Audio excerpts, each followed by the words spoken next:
thank you to the New York Mets organization. Thank you to the new ownership, Steve and Alex, and all that they're doing with the organization and recognizing, the past players of the history and what they achieved for this organization. We had opportunity to be young players and come up through the farm system and develop through there and become the kind of players we were, to be able to play in a city that is very tough to play in. And I just want to say I'm so glad we had opportunity to play in New York City. And in the National League at Shea Stadium, I wouldn't trade it in for anything. I wouldn't trade my career. I wouldn't trade my mistakes. I wouldn't trade it in for anything. It all was a learning lesson in life. And to be at this place today and to be able to have this honor where your number is going to be retired, and that's forever, it's bigger than just going into the Hall of Fame.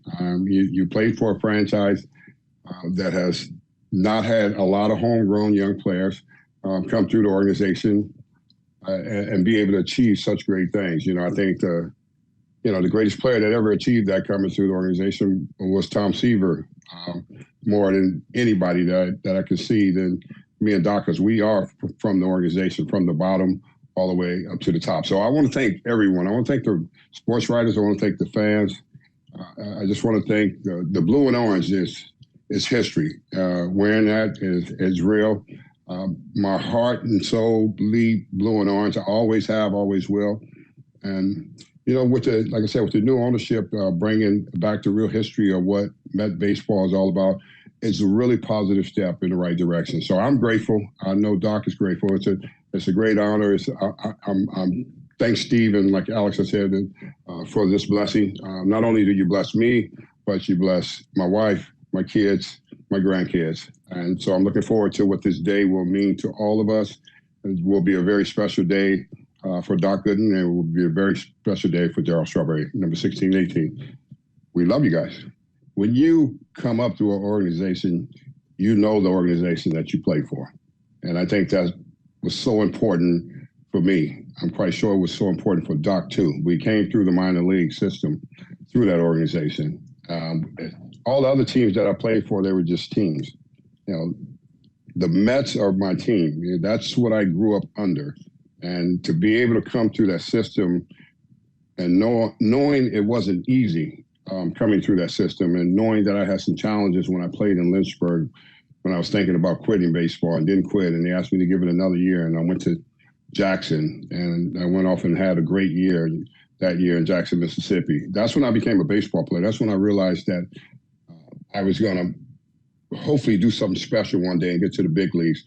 Knowing what the big league team was at the time. And I remember when we came up in '83, it was a business to a lot of the other players, but I was a young player. And, the two guys that I really watched a lot that played and had a lot of fun was Hubie and Mookie. Those were the two guys. The rest of the guys were more on their way out. So, and then I got to experience that, and I got to walk in there, as a young player, and realizing that this was going to be a great place to play, and I needed to challenge myself, and I needed to kick myself in the butt, because if you don't, like I said before, they're going to let you know it, and the media is going to let you know it too. I mean, I had a lot of run-ins with the media, trust me, and a lot of great friends, and some not so great, but I'm glad I had those run-ins, because all of it made me better at the end of the day. And the Mets organization as overall has always been my family. It was just different after I was done there because of the old ownership. But now being back around, it's pretty exciting to see what's happening. Seeing the organization going a different direction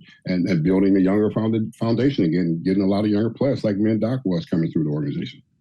I hope they have tremendous joy of the memories of what it was like watching us play, because there was a lot of joy playing there for myself, and I'm quite sure for Doc.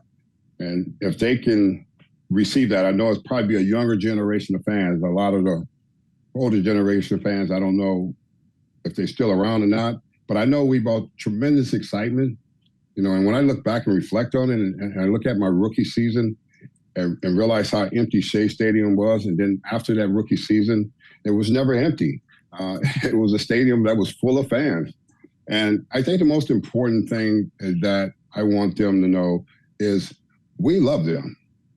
We always have.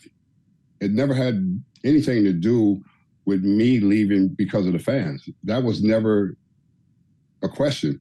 It had to do with, front office and dealing with management. And the fans are always there, supporting us, throughout the highs and the lows, because baseball is a game where you're gonna have highs and lows. And we had highs and lows, but we had a lot of highs playing at Shea Stadium. And it was because of the fans. I mean, I thrived off the fans. I mean, I don't know if other players did, but I thrived off the excitement, the fans. When Doc was pitching, the ballpark was on fire. You knew you had to bring it. Your A game, all you had to do was score 2 runs and Doc go shut somebody down. And that's just the way it was back in those days. And all the other guys we play with, like I said, it's about the fans, but it's also about our teammates. Like Doc said, we wouldn't be the players had it not been for the guys that surround us. We don't want to make this about, me and me, because that's not what it's about. It was about the group of us playing together and becoming great for the fans in those years of playing. Even hitting 335 home runs. But on this day right here now, I'm only counting the 252 home runs that I hit over in Queens in the National League with the Mets. Those were the most important days of my career. They were the highs of the highs in my career. And you just never know what journey your life is going to go on. I mean, you can't predict it. I mean, did I predict, or did Doc predict that we would have the troubles? No. Were we young? Did we get safeguarded when we were playing in New York at a young age? Probably not. I don't think so. Everything was wide open. 21 years old, running into Manhattan. I don't think that was a good idea. I don't think that was a good lifestyle for me. I got kind of corrupted, in that lifestyle. And, I kicked myself for that, because I could tell you, I started living a lifestyle that I wasn't raised that way. My mother didn't raise me that way. She raised me the right way. I made some bad decisions, and there's some consequences behind making bad decisions. And I had to pay some major consequences behind my bad choices. So I learned a lot from it as I sit here today, and I'm grateful for it. But at the same time, had I could have stayed on track and followed what Gary Carter and Mookie Wilson was living, I probably would have ended up one heck of a ball player in Queens for the rest of my career. If I would have lived the way those guys were living. But I wasn't. I was wide open in the lifestyle, and I opened myself to a lot of things, and I paid a major price for it. And I think when athletes put on the uniform, they just know they have on a uniform. Majority of the time, a lot of people are broken on the inside, and the uniform just cover up the brokenness of what's going on in a person. And nobody signs up for that. It happens in life. Why? I mean, maybe the growing up, the dysfunction of life in your household and what you saw. And I never had a male figure in my life until I had all the coaches in my life. And, they brought discipline to me. So you just hope that players will experience a different road of life, of getting help before it's too late. Just put it like that. Me and Doc, we're both like really humble about life. We've been through everything. We understand it. We played at the highest level in Queens, and we did everything together, and it was a lot of fun.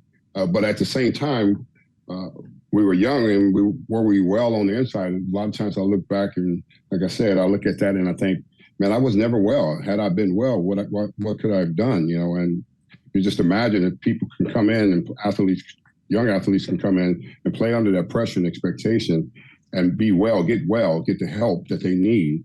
Then it saves them from a lot of headaches. You look at a lot of guys that played in New York that was young and well, like Jeep, but he had a great family, and I admired that, because that helped him get through life better with the expectations and the pressures of playing. When you don't have anybody, it's very challenging for you to make the right decisions. And that's what it was for me. It's very challenging for me. I'm making the right decisions. I make the right decisions now because I'm a different person. But when I was young, I thought this was going to go on forever. I'm going to be hitting home runs forever, and this is the way it's going to be. But that's not the case.